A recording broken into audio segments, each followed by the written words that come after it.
Next iterative deepening DFS.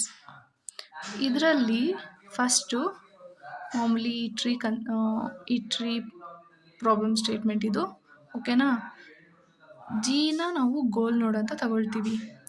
And ನಾವು ಇಲ್ಲಿ ಲೆವೆಲ್ಸ್ನ ಬರ್ಕೋಬೇಕು. First A 0th level ಇದೆ, next first level, 2 level and 3rd level.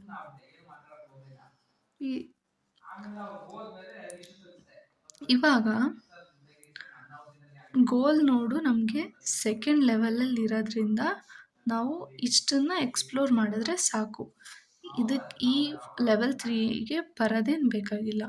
ಇಲ್ಲಿ iterative deepening DFS ಅಂತ ಇರೋದು ಯಾಕಿದೆ ಅಂದರೆ ನಾವು ಇಟಿರೇಷನ್ ವೈಸಲ್ಲಿ ಬರ್ಕೊಂಡು ಹೋಗ್ಬೇಕು, ಓಕೆನಾ.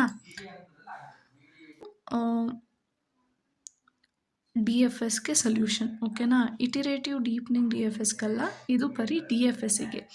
DFS ಡೆಪ್ತ್ ಫಸ್ಟ್ ಸರ್ಚ್ ಹೆಂಗೆ ಮಾಡ್ತೀರಾ, A to Bಗೆ ಬರ್ತೀರಾ, B to D ಬರ್ತೀರಾ, Dಯಿಂದ Hಗೆ ಬರ್ತೀರಾ, ದೆನ್ ಬ್ಯಾಕ್ ಟ್ರ್ಯಾಕಿಂಗ್ Eಗೆ ಬರ್ತೀರಾ, ನೆಕ್ಸ್ಟ್ Iಗೆ ಬರ್ತೀರಾ, ನೆಕ್ಸ್ಟು ನೈಬರ್ ಆಫ್ ರೂಟ್ ನೋಡಕ್ಕೆ ಬರ್ತೀರಾ. ಇಷ್ಟು ಫುಲ್ ಲೆಫ್ಟ್ ಸೈಡ್ ಎಕ್ಸ್ಪ್ಲೋರ್ ಮಾಡಾದಮೇಲೆ ನೆಕ್ಸ್ಟ್ ರೈಟಿಗೆ ಬರ್ತೀರಾ, Cಯಿಂದ F.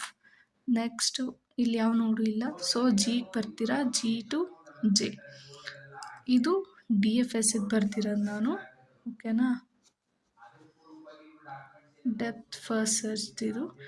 ಈಗ ಇಟಿರೇಟಿವ್ ಡೀಪ್ನಿಂಗ್ ಹೆಂಗೆ ಬರಿಬೇಕು ಅಂದರೆ, ಇಟಿರೇಷನ್ 0 ಅಲ್ಲಿ ಫಸ್ಟು 0th ಇಟಿರೇಷನಲ್ಲಿ A ಇದೆ.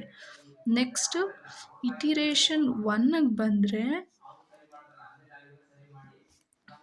A to Bಗೆ ಬರಬೇಕು, ನೆಕ್ಸ್ಟು C, ಓಕೆನಾ.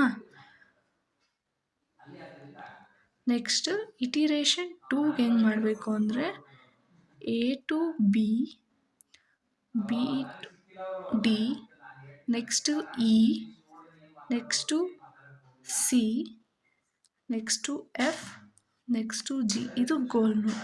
ನಾವಿಲ್ಲಿ ಇಟಿರೇಷನ್ ವೈಸ್ ಬರಬೇಕು. 0th ಲೆವೆಲಲ್ಲಿ A ಮಾತ್ರ ಇದೆ.